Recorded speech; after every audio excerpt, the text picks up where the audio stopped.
Mabibigyan na ng proteksyon ng mga biktima ng Bagyong Pablo laban sa mataas na singil sa kuryente. Ito ay sa pamamagitan ng pagbuo ng Task Force Kapatid na binalangkas ng mga kooperatiba ng elektrisidad. Alamin natin ang detalye mula kay Vicky De Guzman ng PTV Davao.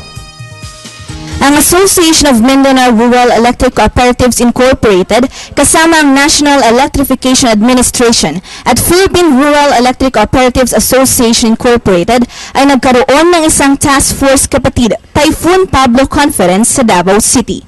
Dito nailahad ang kanilang operasyon sa pagtulong ng kanilang mga kasamahan sa oras ng pangangailangan.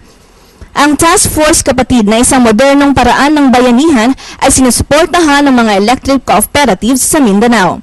Ito mano ay ang mabilisang pagresponde sa mga pangangailangan ng mga electric cooperatives na dumaranas ng problema, kasama na rito ang epekto sa pagupit ng Bagyong Pablo.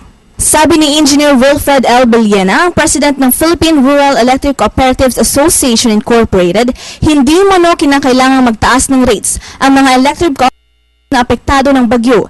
Dapat pa umano nitong mapatunayang kinakailangan na talagang itaas ang mga babayarin. Yes, they are never authorized to increase the rates. No?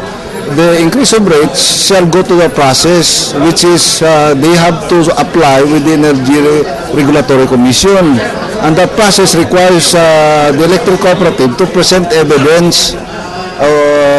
Halimbawa, magpresenta sila ng ebidensya na talagang luging-lugi sila at nawala yung mga malaking load nila. And the chance of rehabilitation is very slim o hindi na pwede. Samantala, sinabi naman ni Sergio C. Dagook, ang General Manager ng Siargao Electric Cooperative Incorporated, kinakailangan umanong magkaroon ng ordinance na magbabawas sa pagtatanim ng mga puno malapit sa linya o poste ng kuryente. Dagdag pa niya, 80% sa mga nasirang poste dahil sa bagyo ay sa kadahilanang natatamaan ito ng mga malalaking bagay tulad na lamang ng mga puno. Samantala, may mensahe naman siya sa mga kababayan nating hindi pa rin nagkakaroon ng kuryente sa kanilang. Now, I am recommending this because in the two electric cooperatives that I've been managing,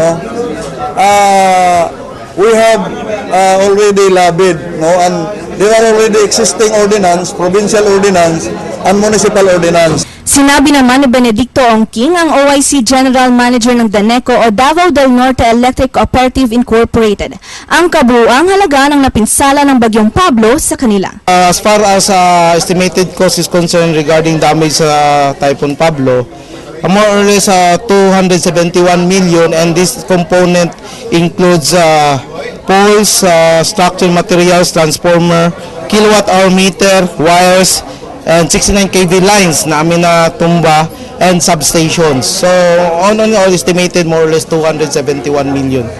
Para sa Telebisyon ng Bayan, Vicky De Guzman.